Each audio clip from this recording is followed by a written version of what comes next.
Forgiveness. I think this might be the most controversial vlog that I've done. And I've been wanting to do this one for years, but I've been afraid to because I've mentioned this concept to a lot of people that I love and that are in my life, including my husband. And almost universally, people will push this concept away. So for the very, very, very few people out there that are able to embrace this concept, I'm making this video for you. Forgiveness. It has been proven that to hold a grudge, to hold anger and resentment will literally kill you. It will literally shorten your life and lower your quality of life. It's not enough just to think about people in your vicinity, but it's to think about forgiveness for everyone and everything. Anyone that you might have hate for, anyone that you might feel ill will towards. If you're able to release all of that, imagine the quality of life you could have. Imagine the amount of love that could grow in your heart. But I would never recommend for anyone to forgive when they're not ready to forgive. So I would never ever push this concept on you or my husband. But if you're curious of what I'm going to say, then continue to watch. Imagine that in our evolution, in our past lives, that the feminine energy was something similar to plant life. Plants full of pure feeling. That's how they grow. They're just feeling everything. No thinking involved, no brain, all heart, all body. Often, plants are intertwined and their roots are growing next to each other, through each other, or literally connecting to each other. And the masculine energy, animals. Why do we always use lab rats? Because they are all logic, mental energy. Sure, they have a heart, but the smaller the animal, the more their life is just about making decisions, logically choosing A or B. And the more that these animals grow in size and grow in heart and grow in mind, the more that they start embracing more and more of the feeling. And rightly so, because if they felt too much, well, I'm glad a mouse is not too self-aware. So what does this have to do with forgiveness? Well, imagine that you're a sand shark that eats its own eggs. Delicious. Or imagine that you are a spider that eats its own mate.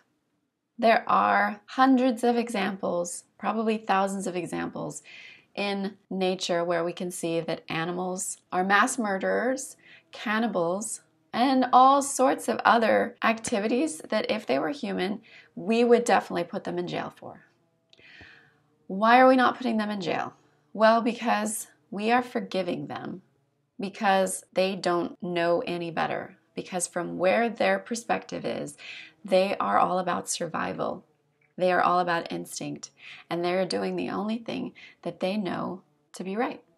As hard as it is to accept, this is true for anyone that does something villainous. Anyone who does something to harm another. They are doing the only thing that they know to do. They are acting out of instinct. Often these behaviors are passed down through generations. Rapists, murderers, often they were abused, often they had a childhood of violence. And that connection to a childhood of violence keys you in to the fact that that's all they knew, that past life and probably the life before that and the life before that, violence was a part of their life at the fundamental. There is no evil in the world. It's just merely a lack of experience and a lack of perspective.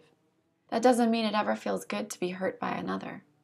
But we can see that there are people that aren't put in jail, that walk around the streets every day, that feel pleasure from hurting other people. Now, what they're doing is a much smaller in potency compared to taking someone's life. But I'm sure we've all had bosses that enjoy having power over their employees. Or I'm sure we've all had boyfriends or girlfriends who did something just to hurt us, just to spite us. Why?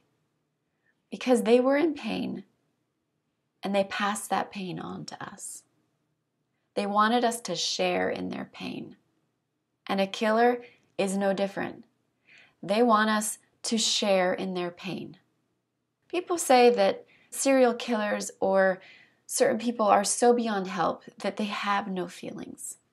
But if they truly had no feelings, then why wouldn't they be murdering curtains or dish soap or chairs? They enjoy having power over life, as we all do. But their way of getting power over life is the only way that they know how. And the only way for them to end that cycle of violence is for them to be able to get to the place where they can actually feel a connection in some other way to another being.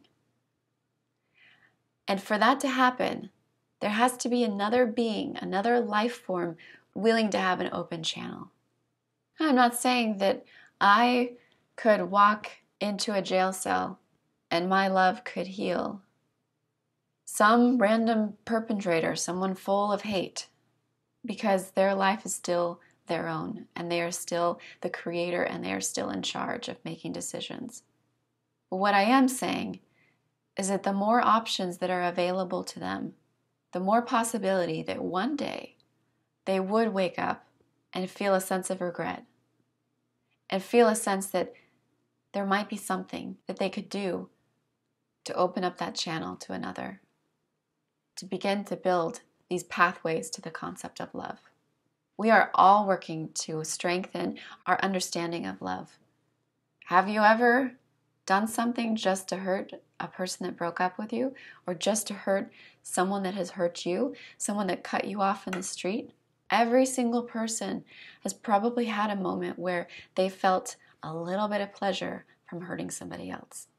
We all have limitations to our expression of love. So perhaps forgiveness is about being able to remember that in one past life I was that spider eating my own mate, or I was that shark eating my own young. And at every point in my life, I've just been doing the very best that I can do. And that's all I can do.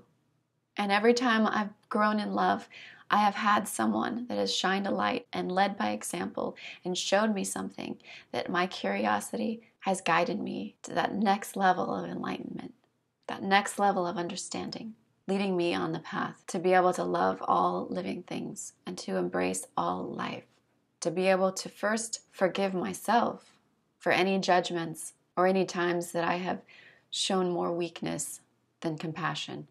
Then being able to share that forgiving, inclusive blanket with others.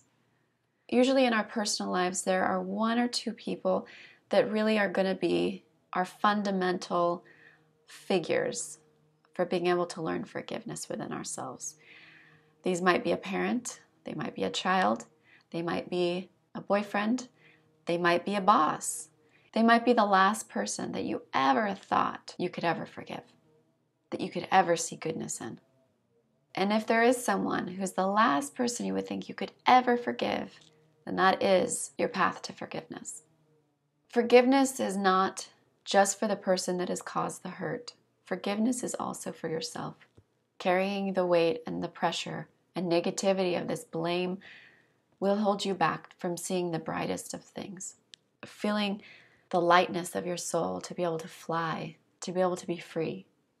To not forgive, it's not just the weight of pain, but it's the weight of chains holding you down. While I don't think that all of us, or perhaps any of us, are at a stage where we're ready to forgive the mass murderers of the world, at least if we can start in our own lives, to be able to release ourselves from these shackles that are holding us down. And every day is a new chance to strive for more. Hope you enjoyed this video on forgiveness, and we'll see you next time.